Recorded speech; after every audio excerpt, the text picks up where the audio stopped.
하나님 말씀 보셨습니다. 하나님 말씀은 갈라디아서 6장 14절입니다. 신약성경 제 성경으로는 309페이지 갈라디아서 6장 14절 말씀, 신약성경 309페이지입니다. 찾으셨으면 제가 봉독하겠습니다. 그러나 내게는 우리 주 예수 그리스도의 십자가 외에 결코 자랑할 것이 없으니 그리스도로 말미암아 세상이 나를 대하여 십자가에 못 박히고 내가 또한 세상을 대하여 그러하니라. 아멘. 이 시간은 용어 정리 40번째 강의가 되겠습니다. 십자가라는 제목으로 하나님 말씀 증거하도록 하겠습니다. 십자가. 기독교 신앙을 한마디로 요약한다면, 또는 신구약 성경을 한 단어로 요약을 한다면 그건 십자가라고 할 수 있습니다. 우리는 십자가라는 말에 굉장히 익숙합니다. 그리고 십자가가 복음의 요약이라는 말에도 우리는 익숙합니다. 그런데 정작 십자가가 무엇인가 라고 질문을 받았을 때에 우리가 십자가에 대해서 선뜻 대답하는 것이 굉장히 멋쩍게 느껴질 때가 얼마나 많은지 모릅니다. 그리고 많은 사람들이 교리는 많이 알고 있지만 십자가에 대해서 정말로 알고 있는가에 대해서는 또 다른 의문사항이기도 합니다. 십자가 안에는 사실 하나님의 영광이 가장 선명하게 계시되어 있습니다. 십자가야말로 하나님의 영광의 광채의 가장 선명한 계시입니다. 십자가 안에서 구원이 발생하고요, 십자가에서 새로운 인생이 시작됩니다. 십자가는 타락한 인류를 새로운 피조물이 되기도 합니다. 기독교 신화에서 십자가를 모르면 아무것도 아는 것이 아니며 사실 구원을 알지 못하는 것입니다. 제이시 라이 감독은 다음과 같이 엄중하게 말합니다. 십자가라는 주제는 가장 중요한 것의 하나임에 틀림없습니다. 이것은 단순히 논쟁거리에 불과한 것이 아닙니다. 이것은 사람마다 견해가 다를 수 있거나 견해가 달라도 천국에 갈 수 있는 그런 문제가 아닙니다. 우린 이 문제에 대해 올바른 견해를 가져야 하며 만일 그렇지 않으면 영원히 버림받게 됩니다. 십자가를 올바로 알지 못한다고 한다면, 그리고 십자가의 견해가 조금씩 달라도 천국에 가는 법은 없다는 얘기입니다. 그래서 제가 오늘 십자가의 견해가 약간씩 다른 자유주의 신학이라든지 그래서 철학적인 십자가에 관한 견해를 제가 여러분들한테 설명해 드리는 시간을 가지려고 합니다. 이 십자가는 정확히 알아야만 합니다. 아니, 십자가는 내가 머리로 아는 것이 아니라 나의 체험으로 알아야만 합니다. 그래서 청교도들에게 있어서 십자가 체험은 굉장히 중요하게 여겨졌던 부분입니다. 그들은 십자가 체험 없이 교회 회원, 다시 얘기해서 세례 교인이 되는 것에 대해서 매우 경계를 했습니다. 그래서 예를 들어서 새신자가 이제 들어오게 되면 새신자를 신앙 문답을 하게 되죠. 신앙 문답을 할 때 빠지지 않고 나오는 질문이 있었답니다. 그것이 바로 십자가 체험이 있느냐 없느냐 하는 것입니다. 십자가 체험이 무엇이냐? 여러분들 이 부분에 대해서 또 질문을 던질 법합니다. 십자가 체험이란 이것입니다. 옛사람은 죽고 새 사람으로 다시 태어난, 그걸 얘기합니다. 옛사람은 죽고 새 사람으로 다시 태어나는 과정이 어떤 식으로 일어나죠? 자신이 얼마나 악하고 미련하고 무능한 존재인지를 성령에 의해서 각성되어지고, 그리고 이 각성에 의해서 하나님 앞에 완전히 항복되어지는 것입니다. 그리고 새로운 피조물로 변화되는 것이죠. 이제는 더 이상 내 지혜로 살지 아니하고 그리스도의 지혜로 살고, 이제는 내 능력으로 살지 않고 그리스도의 능력으로 살고, 내 인내력으로 살지 않고 그리스도의 인내력으로 살고, 내 재능으로 살지 않고 그리스도의 탁월함으로 살아가게 되는 것입니다. 그래서 여러분, 십자가 체험 또는 우리가 믿음에 들어가게 되는 것은 결코 기분 좋게 믿음에 들어가는 법은 없습니다. 우리가 그 믿음에 들어가기 위해서는 죽음이라는 것이 전제되는데 죽음이 결코 달콤할 수는 없는 거거든요. 우리는 죽음이라고 하는 고통스러운 과정을 통해서 우리는 부활이라고 하는 영광스러운 자리에 참여하게 되는 것입니다. 이것이 십자가입니다. 갈라디아서 2장 20절은 이렇게 얘기합니다. 내가 그리스도와 함께, 한번 찾아볼까요, 여러분들? 이건 같이 찾아보는 것이 좋겠습니다. 신약 304페이지입니다. 갈라디아서 2장 20절 말씀.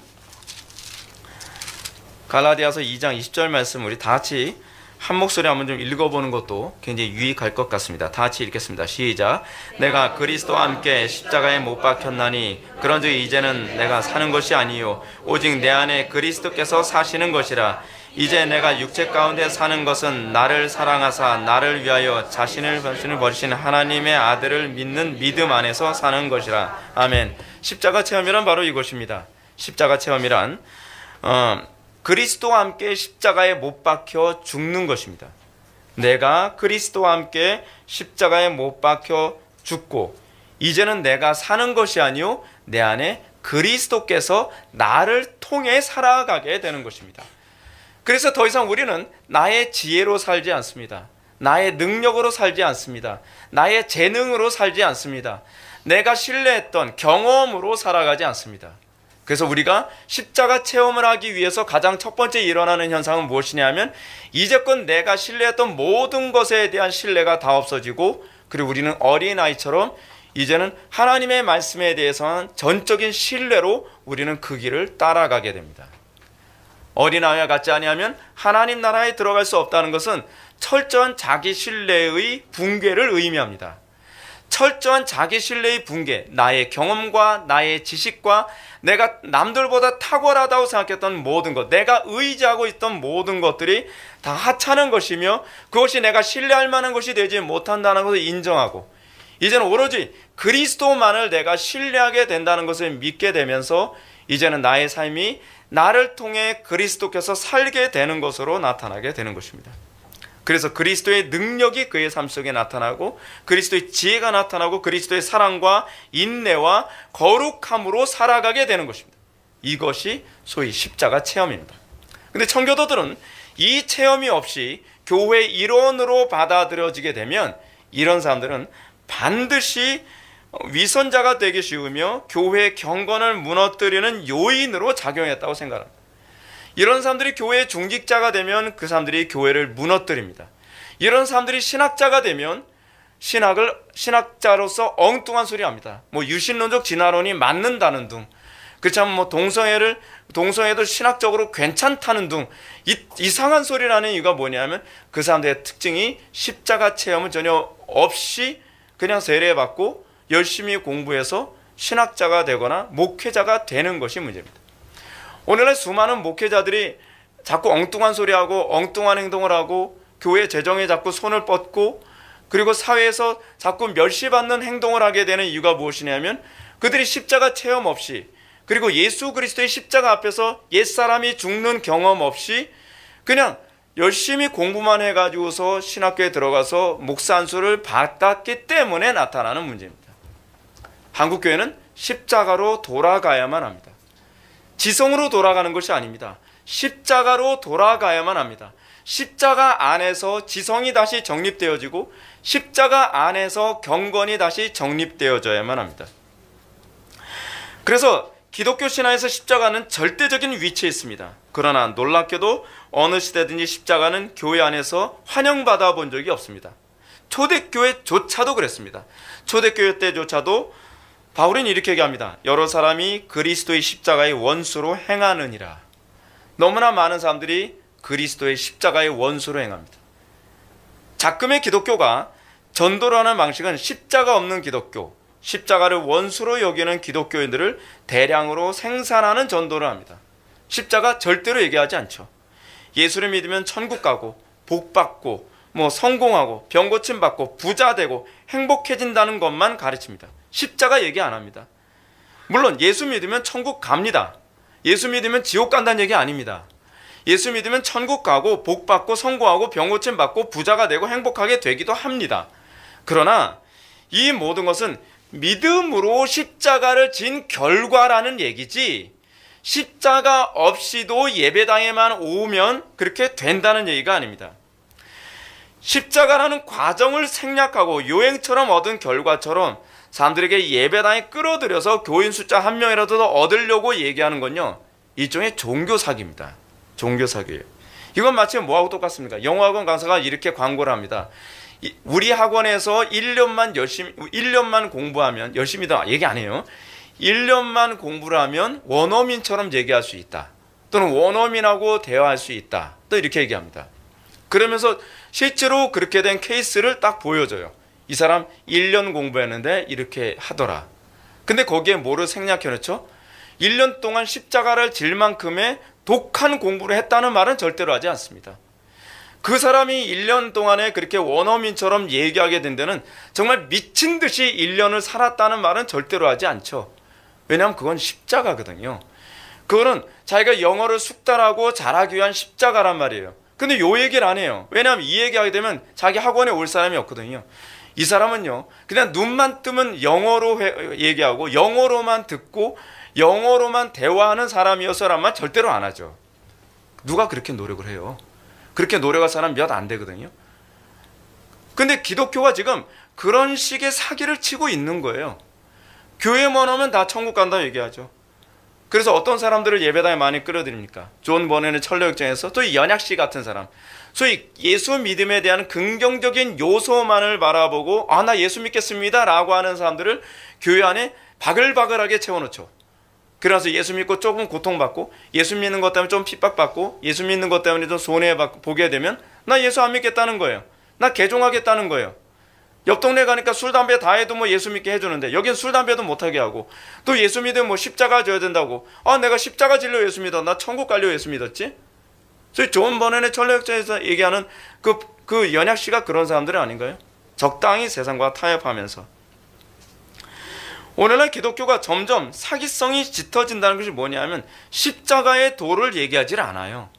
근데 십자가의 도를 얘기하지 않는 이유가 무엇이냐면 더 근본적인 원인은 설교자가 십자가의 도를 모른다는 데 있어요. 십자가에 대한 체험이 없어요. 십자가 앞에서 나의 정과 육을 십자가에 못 박아지고 이제는 내가 예수 그리스도의 능력과 예수 그리스도의 지혜와 예수 그리스도의 인내와 예수 그리스도의 거룩 안에서만 살아간 그 흔적이 뭔지, 그 영광이 뭔지, 그 탁월함이 뭔지에 대한 간증이 없는 거예요. 그러니 자동적으로 십자가를 얘기하는 걸 싫고 십자가가 거리끼게 느껴질 수밖에 없는 것이죠. 초대교회 때도요, 교인을 더 많이 확보하기 위해서는 십자가를 얘기하는 것은 별로 유익되지 않는다는 것을 사도 바울도 알고 있었습니다. 사도 바울이 이렇게 얘기합니다. 유대인들은 표적을 구하고 헬라인들은 지혜를 찾는다. 이것이 사도 바울도 아는 얘기였습니다. 그럼에도 불구하고 바울은 뭐라고 얘기합니까? 십자가에 못 박힌 그리스도를 나는 전할 수밖에 없다. 이게 그리스도를 만난 메신저들의 당연한 반응이죠. 사람들이 좋아하지 않는다는 거 알면서도 십자가를 전하는 거예요.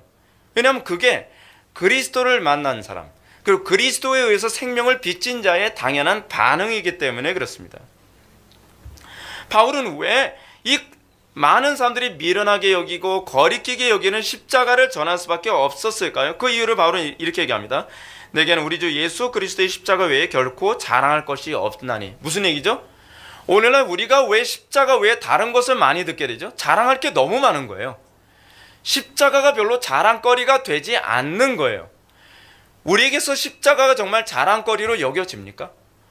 문제가 그거예요. 우리는 십자가에 대한 감흥이 없어요. 십자가에 대한 흥분됨이 없어요. 십자가를 증거할 만큼 그것이 나에게 자랑거리로 여겨지지 않는다는 거죠. 우리는 세속적인 것이 더 자랑거리로 여겨지는 거예요. 내가 가지고 있는 지식, 내가 가지고 있는 경험, 내가 가지고 있는 세속적인 그 무엇인가가 더 자랑거리로 여겨지는 거죠. 그러니까 사람들이 전도하면서 뭘 얘기합니까? 우리 교회 와봐. 우리 교회 예배당이 엄청 크고 우리 교회는 지하에 뭐 수영장도 있고 극장도 있고. 아니, 자랑할 게 그것밖에 없나요? 그리고 우리 교회 목사님 엄청 잘생기셨어. 여러분도 이거 자랑할 거 없겠죠. 네. 전 자랑할 거 없는 게 감사합니다. 네. 우리 교회 목사님 키도 크시고 키가 189야. 그러면서 한번 구경 와봐. 자랑할 게 저는 제가 180이 좀 안 되거든요. 자랑할 것이 없는 거예요. 우리에게 자랑할 만한 것이 무엇이어야만 하나요? 십자가 외에는 자랑할 것이 없어야 된다고요. 사도 바울이 언제 자기 학벌 자랑합니까? 사도 바울에게 외모는 자랑할 게 없었다 그러더라고요. 사도 바울은 십자가 외에는 아무것도 자랑할 것이 없었다고 얘기합니다. 십자가를 모르면, 사실은 로이드 존스 목사님의 말씀처럼 십자가를 모르면 예수님의 가르침도 천국의 약속도 아무 의미가 없는 겁니다. 로이드 존스 목사님이 이렇게 말씀하십니다. 여러분이 오직 예수님의 가르침만을 설교한다면 인간사 재반의 문제들을 해결할 수 없으며 오히려 더욱 문제를 악화시키게 될 것입니다. 그런 설교는 여러분에게 공허한 것이며 오히려 해를 끼칩니다. 왜냐하면 그대로 살 수 있는 사람은 아무도 없기 때문에 그렇습니다. 우리의 문제가 뭔지 아십니까? 예수님의 가르침 탁월하죠. 위대합니다. 근데 사람들은 항상 이렇게 반합니다. 그럼 어떻게 살라고? 누가 그렇게 살 수 있어요? 십자가를 모르는 사람들에게 항상 나타나는 반응입니다. 예수님의 가르침은 십자가를 아는 사람들에게만 적용 가능한 가르침입니다. 그래서 로이드 존스 목사님이 예수님의 가르침이 문제가 있다는 것이 아니라 십자가가 전제되는 가르침이라는 것을 반드시 얘기하고 있는 거죠. 그래서 사도들은 예수님의 가르침을 전하지 않고 예수님의 십자가를 전한 것이 바로 그 이유라는 논리입니다. 십자가를 모르면 성경의 모든 약속은 나와 아무런 관계가 없습니다. 십자가를 떠나서 예수님의 모든 가르침은 단순한 윤리 도덕이 될 뿐입니다. 십자가는 성경이 성경되도록 하는 유일한 열쇠가 됩니다. 그래서 바울은 십자가 외에는 자랑할 것이 없다고 얘기한 겁니다. 그러면 과연 성경이 가르치는 십자가가 무엇인가? 이 질문에 대해서 제가 여러분들에게 대답하기 전에 십자가가 아닌 것이 과연 무엇인가에 관한 부정 논리부터 시작합시다.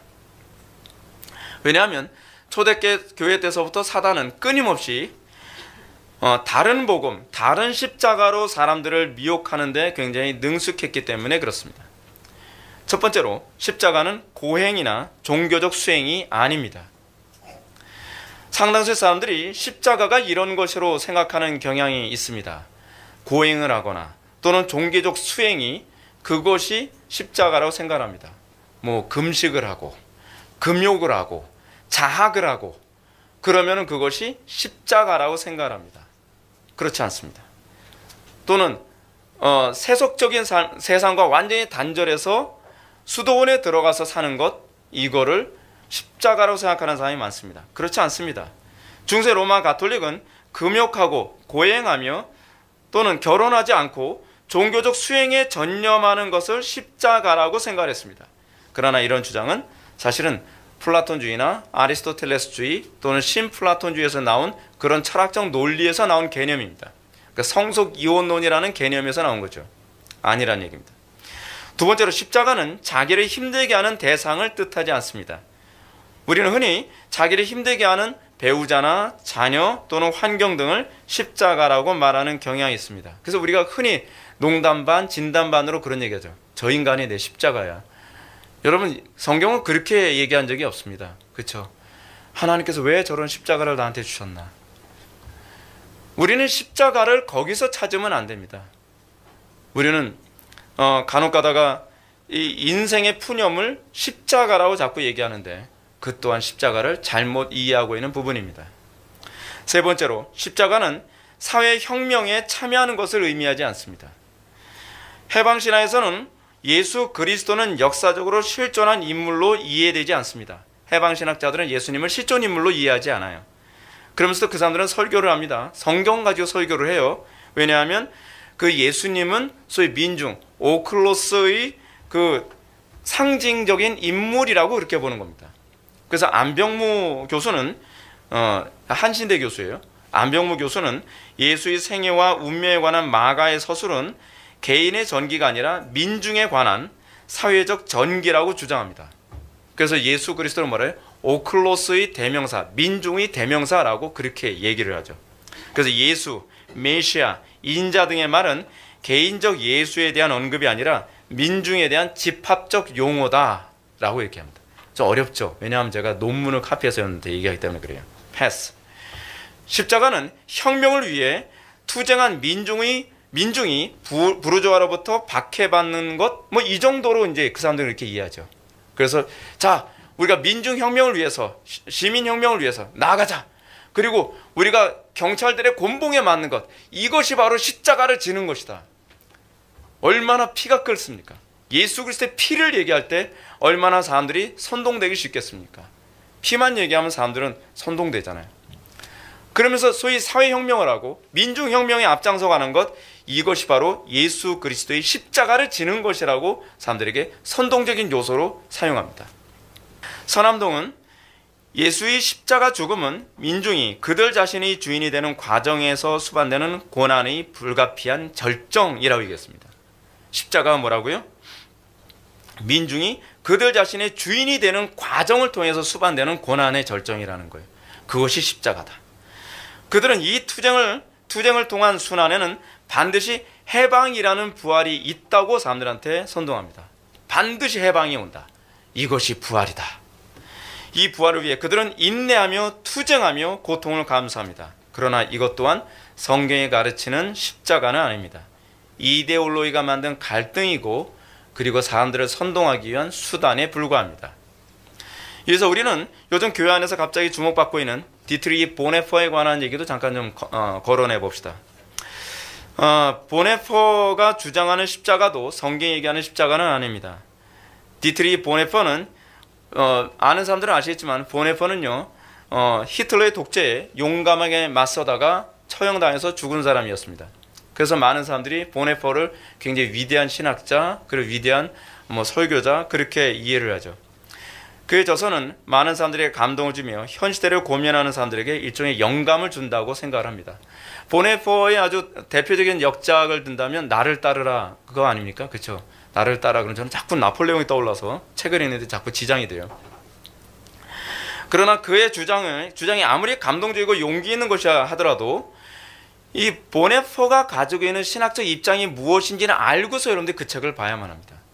보네퍼는 그의 전제가 여기에 있습니다. 보네퍼는 이렇게 얘기합니다. 현대인에게는 하나님이라는 목발은 더 이상 필요하지 않다. 그러므로 초월에 대한 언급 없이 복음을 이해해야 한다. 무슨 얘기인지 아시죠? 하나님 빼고서 복음을 이해해야 된다는 거예요. 기적적 요소를 빼고서 복음을 이해해야 된다는 거예요. 그러면 그에게 있어서의 십자가는 뭐죠? 그에게 있어서의 복음은 무엇이죠? 그에게 있어서의 그리스도는 과연 무엇이죠? 사회 혁명을 위한 그리고 사회의 악에 대한 저항을 한 대표적인 어떤 상징적인 인물 정도로밖에는 이해될 수 없는 거죠.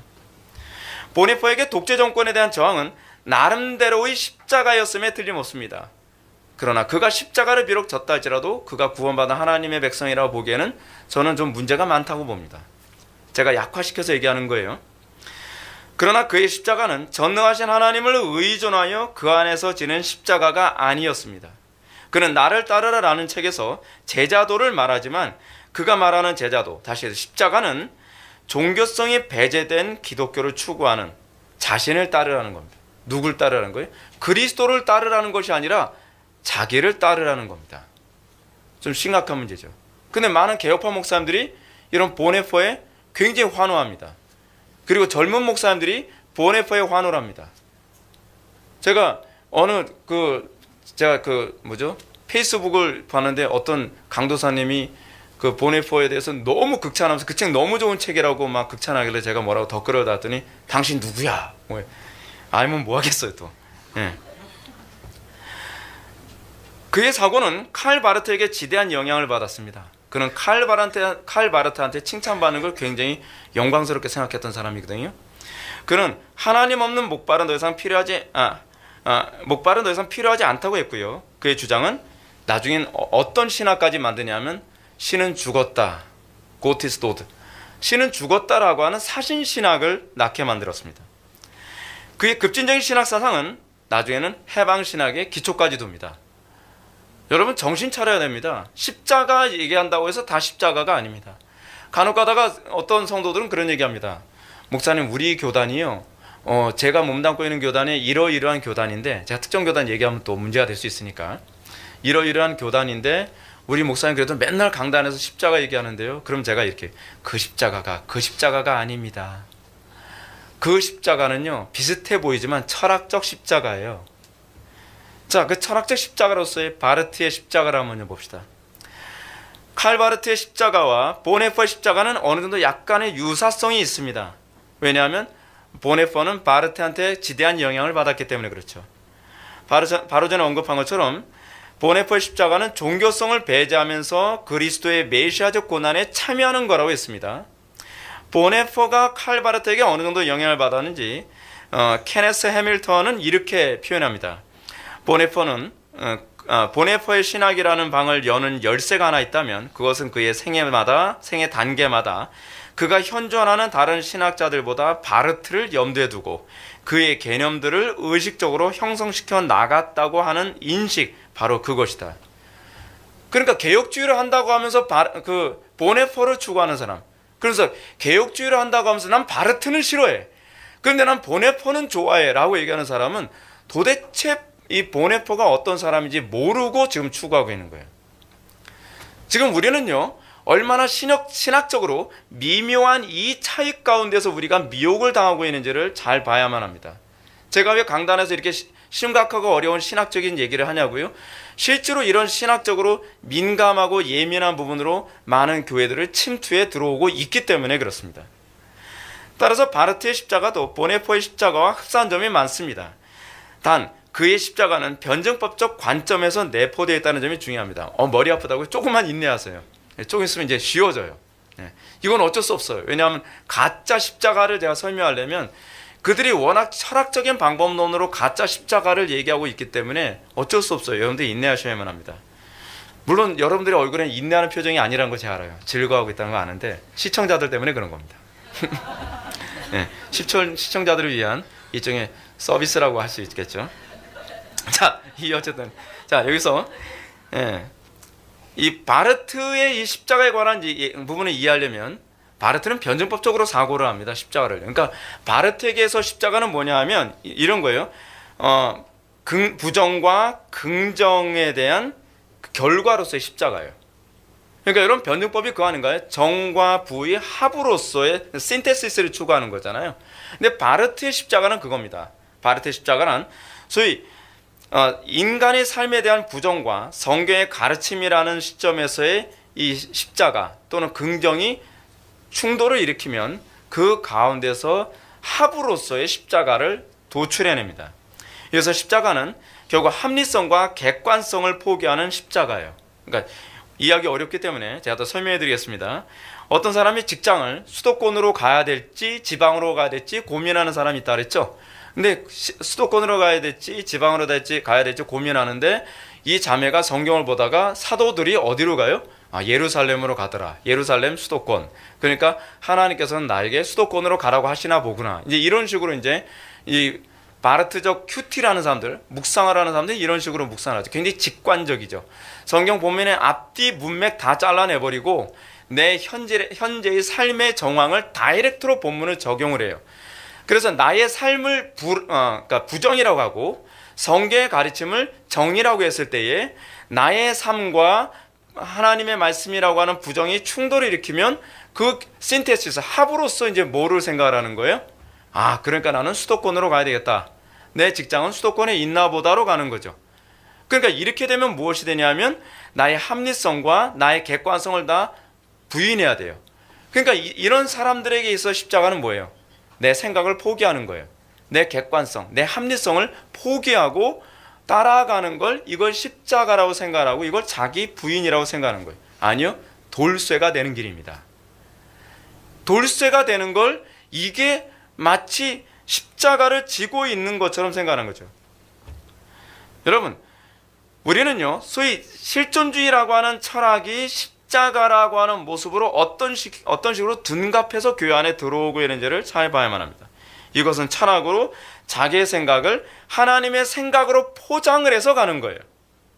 그러니까 우리가 얼마나 다양한 방식으로 거짓된 십자가가 우리들에게 들어오고 있는지를 잘 분석해내야만 합니다.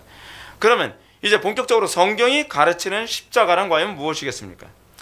십자가가 무엇인지를 하나씩 나열하여 개념을 설명해 드리려면 책 한 권이 나와야만 합니다. 이 십자가를 하나의 개념으로 이렇게 정리하는 게 굉장히 쉽지가 않아요. 그래서 여러분들 십자가와 관련 책을 보게 되면 두꺼운 책으로, 존 스터트의 책 십자가도 굉장히 두꺼워요. 로이드 존스의 십자가 설교도 굉장히 두꺼워요. 그래서 제가 오늘도 기도하면서 그런 생각을 했습니다. 저도 그리스도의 십자가라는 제목으로 한번 강해 선교를 한번 해볼까 이런 생각이 들 정도로 십자가는 상당히 많은 주제를 내포하고 있습니다. 자, 그런데 여기서 십자가의 개념을 잡기 위해서는 한 편의 설교를 통해서 이거를 함축해야만 여러분들이 개념을 잡기 좋기 때문에 제가 여기서 이 부분을 가능한 적용 가능한 방식으로 핵심적인 관점으로만 제가 십자가를 설명해 드리고자 합니다. 그러면 십자가의 핵심이 과연 무엇일까요? 그것은 바로 예수 그리스도의 죽으심과 부활입니다. 사도 바울은 끊임없이 십자가를 그렇게 표현했습니다. 예수 그리스도의 죽으심과 부활. 그래서 사도 바울의 모든 복음의 메시지의 핵심은 항상 예수 그리스도의 죽으심과 부활에 초점이 맞춰져 있습니다. 여기서 조심하십시오. 죽으심만이 십자가가 아닙니다. 또 부활만이 십자가 아닙니다. 어떤 교회는 죽으심만 얘기합니다. 그럼 그 교회는 항상 어때요? 굉장히 고행적인 교회같이 돼버려요. 맨날 죽어야 돼. 너 죽었어? 난 아직 덜 죽었는데 맨날 죽음만 얘기해요. 죽었어가 중요한 것이 아니라 부활을 해야 되거든요. 근데 어떤 교회는 죽음은 얘기하지 않고 자꾸 부활만 얘기하는 경우가 있어요. 그리스도의 부활, 부활이 복음의 핵심입니다. 여러분, 부활이 복음의 핵심이 아니라 죽으심과 부활이 핵심이에요. 죽지 않고 부활을 얘기하게 되면 이상한 신학이 돼버리고요. 또 부활을 얘기하지 않고 죽음만 얘기하게 되면 고행주의적인 교회가 돼버리고 맙니다. 자꾸 고행하는 그런 모습만 자꾸 하죠. 그러면 여러분, 먼저 죽음을 얘기할 때 무엇이 죽어야 한다는 것일까요? 성경 우리에게 우리의 지정의가 죽어야 된다고 얘기합니다. 지적인 영역만에 죽는다 해서 되지 않습니다. 또는 정적인 영역, 감정만 죽었다고 되지 않습니다. 그리고 또는 의지적인 영역만 죽었다고 되지 않습니다. 여러분, 십자가에 못 박혀 죽을 때 특정한 부위만 죽지 않죠. 전인격이 죽는 겁니다. 여러분들이 예수를 믿기 전에 여러분들의 나타나야 될 십자가의 죽음은 여러분들의 내가 당연히 옳다고 생각했고 내 경험이 당연히 옳다고 생각했던 모든 경험들이 십자가 앞에서 철저히 죽어져야만 합니다. 이것이 십자가 경험과 관련된 아주 중요한 부분입니다. 여러분들이 왜 예수 그리스도의 부활의 영광에 참여하는 그 탁월함이 여러분들에게 나타나지 않느냐? 여러분들 이런 소리 하기 좋아하죠. 내 생각만 믿으려니까, 내 경험이 올 테니까. 많이 배운 사람들이 가지고 있는 위험성이 뭐냐면 자기 지식을 우상화하는 경향이 있죠. 그리고 연세가 많이 들수록 경험을 우상화하는 경향이 있어요. 젊을수록 자기의 힘을 우상화하는 경향이 있어요. 죽어야 돼요. 이게 죽어야 돼요. 그리고 남자들은 주로 이성이 잘 안 죽는 편이고요. 여자들은 감성이 잘 안 죽는 편이죠. 근데 다 죽어야 돼요. 이쪽이든 저쪽이든 다 죽어야 돼요. 그리고 우리의 의지가 죽어야 돼요. 우리의 정과 육이 십자가에 못 박히고 죽고. 근데 죽는데 어떻게 죽느냐? 제가 여러분한테 결단력 사용하지 말라 그랬죠. 죽는 건 여러분들이 죽는 게 아닙니다. 성령께서 여러분들을 죽여주시는 겁니다. 우리는 자꾸 내 힘으로 죽이려고 합니다. 그러다 보니까 자꾸 어떻게 해요? 자꾸 고행을 하려고 하고 뭔가 결단을 하려고 하고 금식을 하려고 하고. 아니요, 우리를 죽게 만드시는 분은 성령님이십니다. 그래서 우리에게 필요한 것은 기도와 그리고 하나님께 대한 긍휼이 필요합니다. 그래서 우리가 그렇게 죽고 났다고 했다면, 그리고 진정으로 죽었다고 한다면 그 죽음이 무엇으로 다시 입증되어지냐? 부활로 입증되어지는 겁니다. 그 부활을 성경은 뭐라고 얘기하느냐? 새 생명 가운데 행함이라고 얘기하고 있습니다. 새 생명 가운데 행함이란 그것은 무엇을 의미하는 건가요? 예수 그리스도의 삶에 참여하는 것입니다. 그것이 영생이죠. 그것이 새 생명 가운데 사는 것이죠. 우리가 예수 그리스도의 지혜로 살아가고 예수 그리스도의 능력으로 살아가고 예수 그리스도의 인내로 살아가고 예수 그리스도의 거룩으로 살아가고 예수 그리스도의 그 탁월함 안에서 살아가는 것, 그것이 바로 새 생명 가운데 사는 거죠. 그것을 우리는 다른 말로 부활의 생명이라고 얘기합니다. 히브리서 11장 33절부터 38절에는 그 새 생명 가운데의 행함을 다양하게 표현하고 있죠. 믿음으로 세상을 이기기도 하고 믿음으로 고난을 구차히 피하려 하지도 않고, 그리고 고문을 당하되 결코 예수를 부인하지 않고, 다 다양한, 그렇죠? 그래서 뭐라고 얘기해요? 이런 사람들은 세상이 감당할 수 없었느니라. 그럴 수밖에 없죠. 왜냐하면 우리의 힘이 아니라 그리스도의 힘으로 살아가는 것이기 때문에 그렇죠. 예수님께서 뭐라고 말씀하십니까? 내가 세상을 이겼노라. 그 이김에 우리에 참여하는 거죠. 그래서 사도 요한은 뭐라고 얘기합니까? 너희의 믿음은 이것이니 세상을 이긴 이김이라 라고 얘기하는 거죠. 그 세상을 이긴 믿음 안에 거하기 때문에 우리는 그것을 부활의 생명 또는 영생이라고 얘기하고 새 생명 가운데 행함이라고 얘기하는 것입니다. 이것이 또한 하나님의 영광입니다. 십자가 안에서 우리가 우리 정과 그 십자가에 못 박고 그리스도와 연합한 부활의 삶을 살게 될 때에 거기서 하나님의 영광이 선명하게 나타나게 됩니다. 십자가는 그렇기 때문에 하나님의 영광을 집약해 놓은 것입니다. 십자가야말로 하나님의 영광의 정점입니다. 이 말은 십자가를 여러분들이 지지 않고서 하나님의 영광 위에서 살 수 없다는 얘기예요.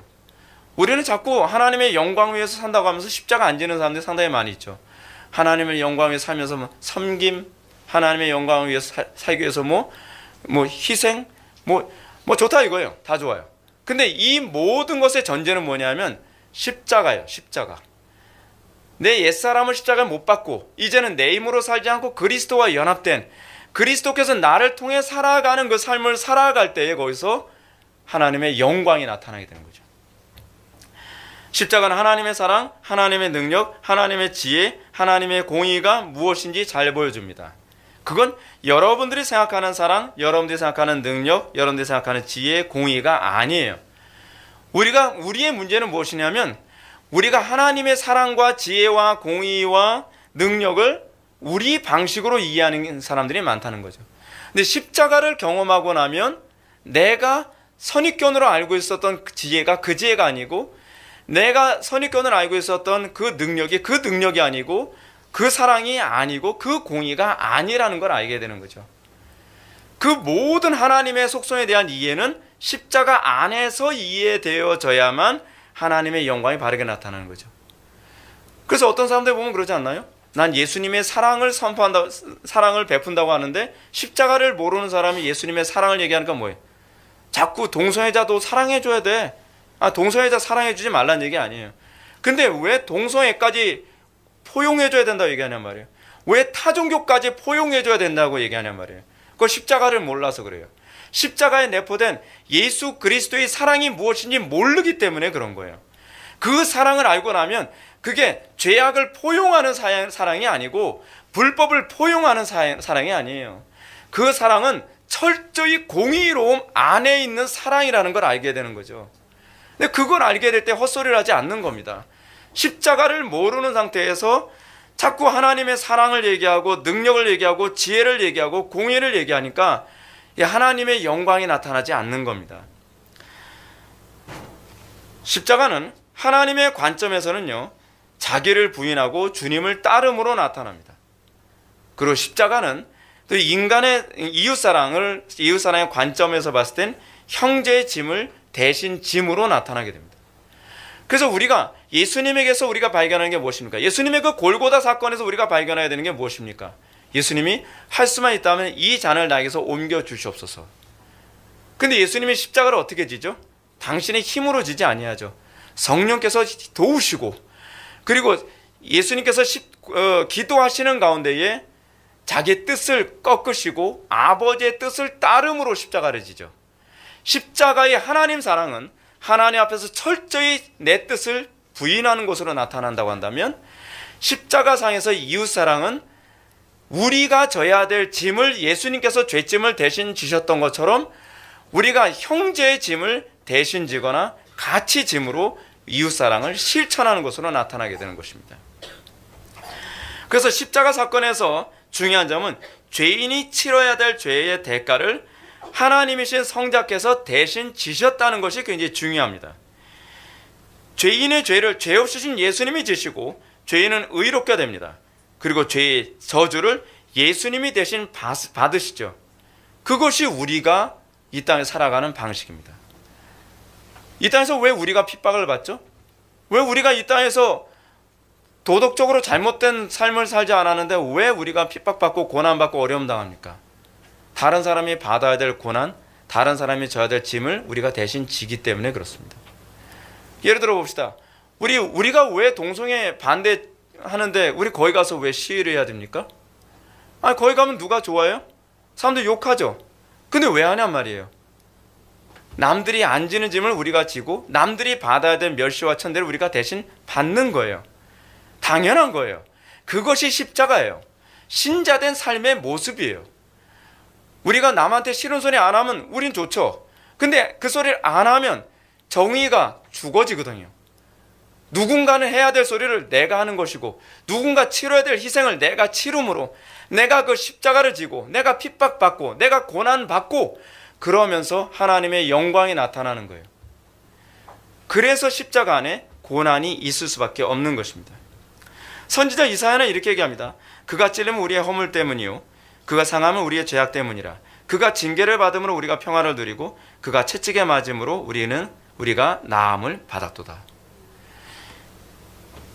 우리가 징계를 받는 이유가 뭡니까? 우리 또한 왜 징계를 받냔 말이에요. 예수님께서 징계를 받은 이유는 뭐냐면 우리의 나음을, 우리의 평화를 위해서고요.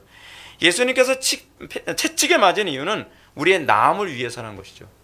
그래서 우리가 그 은혜를 안다면, 그 십자가의 은총을 알고 난다면, 우리는 형제를 위해서 우리가 징계를 대신 받고, 형제를 위해서 채찍을 대신 맞아가면서 사회를 다시 회복하고, 교회를 회복하고, 하나님의 영광을 드러내는 삶을 살아가게 되는 것입니다.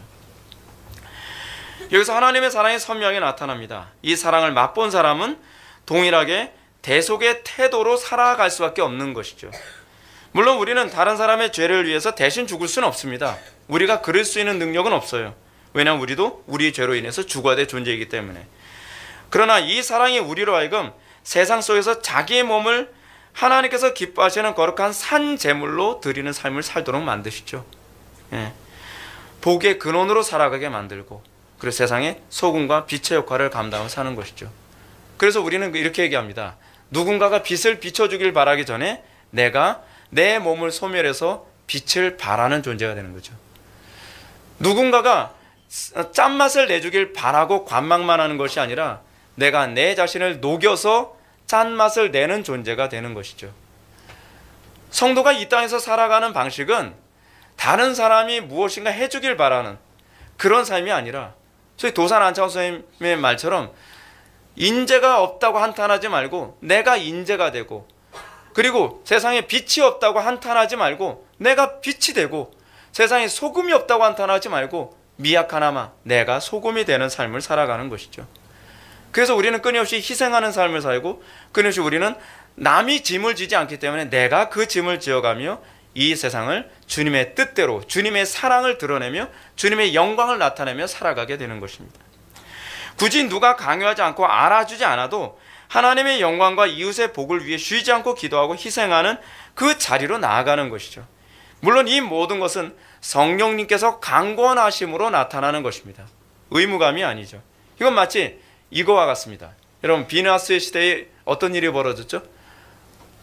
우상숭배하고 간음하는 현상이 일어났습니다. 아무도 그거에 대해서 싫은 소리 하지 않죠. 간음한다고 누가 간음하지 마, 우상숭배하지 마, 하나님께서 미워하신다는 말이야, 그렇게 안 해요. 왜냐하면 그렇게 했다간 몰매 맞을 분위기거든요. 근데 그런 상황에서 비누아스가 하나님의 심정을 가지고 창 들고서 두 남녀를 창으로 찔러 죽이죠. 남들이 하지 않는 짐을, 자기가 그것 때문에 어떤 불이익을 당할 수도 있음에도 불구하고 자기가 창으로 찔러서 하나님의 영광을 나타내는 거예요. 다윗을 보십시오. 수많은 사람들이 두려워 떨어서 골리앗하고 싸울 생각 안 합니다. 너무 무서운 거예요. 근데 다윗은 어떻게 합니까? 아무도 그 골리앗과 싸우려고 하지 않는 그 짐을 자기가 지는 거죠. 15살짜리 아이가.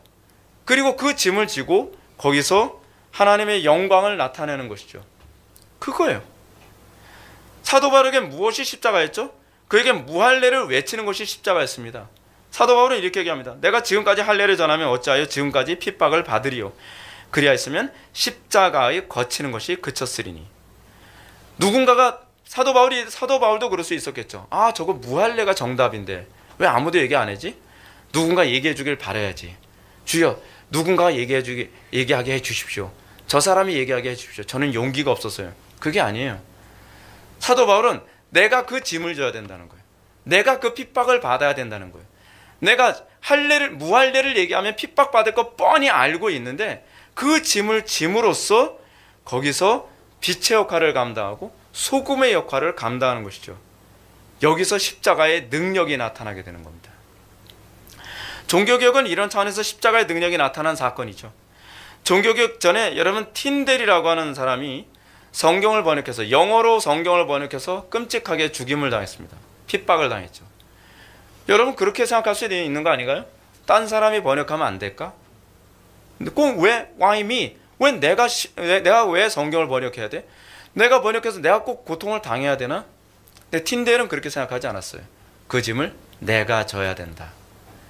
누군가가 희생해 주길 바라는 것이 아니라 내가 희생해 주고. 왜요? 십자가의 영광을 경험해 봤기 때문에 그래요.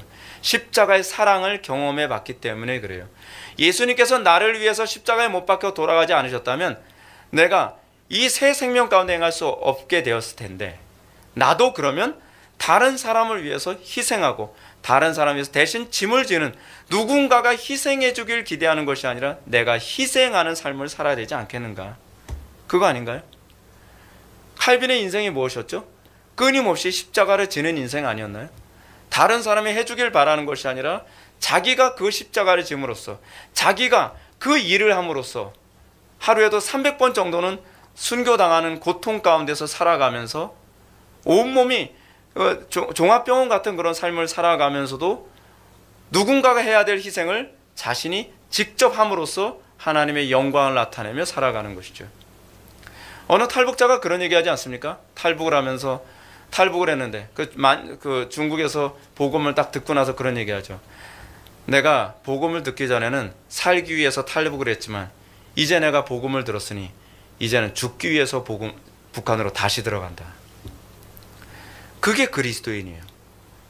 십자가를 안 지려고 하고 짐을 어떻게 하든지 안 지고 요리조리 뺀질뺀질 피해 다니는 존재가 아니라, 누군가가 십자가를 지지 않으면, 누군가가 짐을 지지 않으면 이 세상이 돌아가지 않거든요. 그래서 내가 십자가를 지고 내가 그 짐을 지고, 그래서 거기서 하나님의 사랑을 드러내는 것입니다. 여러분, 과거 조선의 복음을 가지고 온 선교사들도 이 십자가를 졌던 분들입니다. 지금 이 자리에도 선교사님 네 분이 계시는데, 이 선교사라고 하는 이 위치가 얼마나 귀한 위치인지 모릅니다. 조선에 선교사로 올 때 그 사람들은 어때요? 조선 사람들 냄새나고 더럽고 또 불편하고, 그리고 소위 인종차별이라는 관점에서 봤을 때는 별로 가까이 하고 싶지 않은 그런 사람들 아닌가요? 그리고 도덕적이지도 않고, 그리고 무례하고, 그래서 사악함이 그냥 아무렇지도 않게 문화화되어진 그런 사회에 왜 지구 반대편에 있는 선교사들이 그 먼 거리에서 배를 타고 오다가 죽기도 하고 그래가면서 오냔 말이에요. 그들이 한국에 와가지고서 치료약도 없어가지고서 자녀들이 죽기도 하고요, 고통받기도 하고. 근데 그 사람들은 그런 거죠. 조선에 누군가 복음을 전해야 되는데 내가 복음을 전해야 되겠다. 그 짐을 자기가 진 거예요. 일평생 그 짐을 지고 그 십자가를 지는 바람에 우리가 오늘 이 시간 이렇게 복음을 들을 수 있는 위치까지 올 수 있게 된 거죠. 그게 십자가의 능력 아닙니까? 장풍 쏘는 게 십자가의 능력입니까? 레이저 쏘는 게 십자가의 능력이에요? 아니에요. 십자가의 능력이란 바로 날마다 자기를 부인하고, 그리고 날마다 남이 져야 될 희생을 내가 대신 짐으로써 이 세상이 하나님의 영광이 나타나도록 만드는 것, 그것이 십자가예요. 그것이 십자가. 주님께서 주시는 십자가는 우리가 지지 않으면 마음속에 무거운 짐처럼 여겨지게 하십니다. 마치 예수님께서 십자가를 지시기 전에 내 아버지여 만일 할만하시거든 이 잔을 내게서 지나가게 하옵소서. 그러나 나의 원대로 마옵시고 아버지의 원대로 하옵소서. 그 십자가의 복음을 알게 된 신자들에게서 끊임없이 나타나는 내면의 현상이죠. 우리가 십자가를 지는 것은 일종의 거룩한 부담 때문입니다. 그래서 우리는 십자가를 지되 우리는 어떻게 져요? 자원하여. 남에게 보이기 위해서 지는 것도 아니고요, 영웅심으로 지는 것도 아닙니다. 이 짐은 그래서 소명과 같습니다. 소명과 같다는 것은 제가 여러분들한테 말씀드리는 것처럼 우리는 이 소명이 끝날 때까지는 우리는 이 짐을 지는 존재입니다. 그 제가 여러분한테 그런 말씀 드렸죠. 제가 목회 사역을 하면서 제가 부교체 생활할 때부터 항상 그런 각오로 목회를 했는데, 제가 목회를 하다가 이 교회에서 잘리면 내 사명은 여기까지. 내가 개척을 해서 목회를 하다가 여기서 망하면 이 교회에서의 목회 사역은 여기까지. 리빙스턴에게서 영감을 받은 거거든요. 리빙스톤이 뭐라고 얘기해요? 사명자는 죽기 전엔 그 사명이 끝나지 않는다고요. 우리는 그런 삶을 살아가는 거예요. 우리는 날마다 소명감을 가지고 주님께서 나에게 주신 짐이라고 생각하는 거예요. 나에게 주신 그 멍에라고 생각하는 거죠. 그래서 멍에라는 표현이 나와요. 멍에가 뭐죠? 짐을 지는 도구잖아요. 소들이.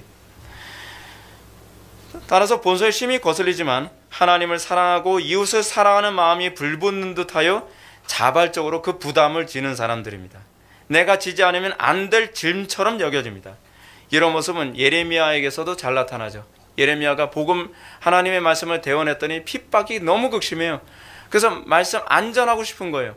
근데 예레미야가 이렇게 얘기하죠. 내가 다시는 여호와를 선포하지 아니하며 그의 이름으로 말하지 아니하리라면 나의 마음이 불붙는 것 같아서 골수에 사무치니 답답하여 견딜 수 없나이다. 이것이 십자가를 지게 되는 신자들의 심리 상태입니다. 십자가의 대속의 은총을 경험한 사람들에겐 이런 마음이 있습니다. 이것은 하나님의 사랑이 그 마음에 부어진 결과입니다. 때문에 신자는 세상 속에서 소금과 빛으로 살아가는 예배자가 될 수밖에 없습니다.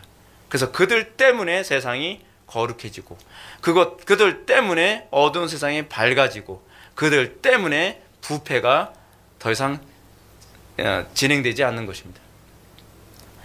마지막으로 십자가 대속을 경험한 신자는 자기만 십자가를 지는 것으로 그치지 않는다는 점을 말씀드리고 싶습니다. 다른 사람들로 하여금 십자가를 지도록 독려합니다. 왜냐하면 십자가 안에 구원이 있기 때문에 그렇습니다.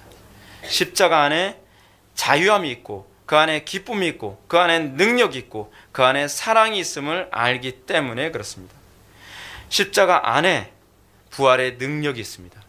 십자가 안에 예수 그리스도의 탁월함이 다 농축되어 있습니다. 그래서 십자가의 영광, 십자가의 위대함을 아는 사람은 다른 사람에게 십자가를 지라고 얘기할 수밖에 없습니다. 오늘날 강단에서 왜 십자가를 그토록 부끄러워할까요? 오늘날 왜 강단에서 왜 십자가를 그토록 얘기하기 싫어할까요? 그 이유는 그들이 십자가의 능력, 십자가의 영광, 십자가가 주는 그 자유함이 뭔지를 모르기 때문에 그렇습니다. 그것을 맛봤다면 당연히 여러분 십자가를 증거하지 않을까요? 왜냐하면 십자가 안에서 죄의 저주가 해결되고 십자가 안에서 참된 기쁨과 자유함과 안식이 있거든요. 예를 들어서 여러분 요즘에 이게 근거가 있는 얘기인지 없는지 전 잘 모르겠는데 강아지 뭡니까? 강아지 구충제가 암 치료에 효과가 있다. 어떤 사람이 그거를 완전히 사방으로 알리고 돌아다니거든요. 그 사람에게 그게 복음이에요. 복음처럼 여겨진단 말이에요. 왜요? 난 그것 때문에 암이 고침을 받았다는 거예요. 여러분, 그게 복음의 원리예요. 왜 우리가 십자가를 전하죠? 십자가 안에서 내가 저주로부터 해방됐거든요. 죄의 저주로부터 해방됐어요. 십자가 안에서 내가 자유함을 얻게 됐어요. 십자가 안에서 내가 그리스도의 능력을 경험하게 됐고 십자가 안에서 내가 그 영광의 탁월함을 맛봤단 말이에요. 이걸 맛봤는데 어떻게 십자가를 증거 안 할 수 있어요? 십자가 져. 자녀들한테도 그 얘기할 수밖에 없죠. 십자가 져라. 십자가 얼마나 영광스러운지 아니. 십자가야말로 그리스도의 능력이고 십자가야말로 가장 아름다운 거야 라고 얘기할 수밖에 없죠.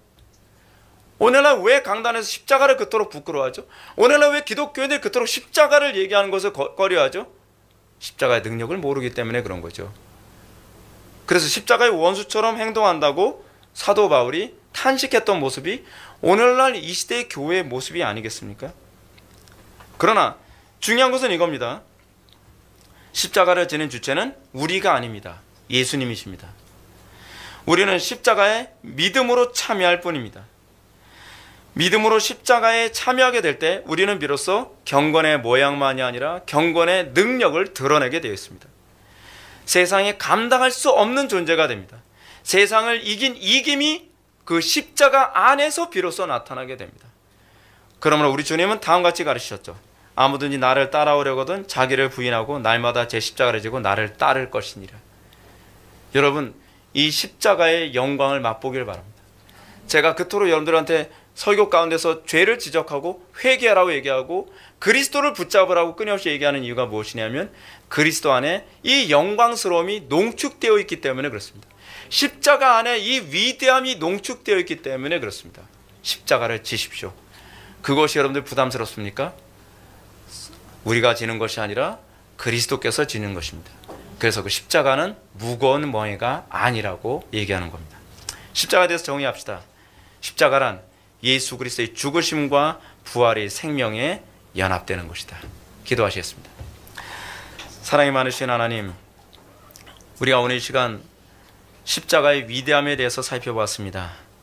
머리로만 아는 십자가가 아니라 우리가 간증하는 십자가가 되게 하여 주시고, 형식으로만 드러나는 십자가가 아니라 우리의 삶 속에서 열매로 드러나는 경건의 능력으로 나타나는 십자가가 되게 하여 주옵소서. 예수님의 거룩하신 이름으로 기도 올립니다. 아멘.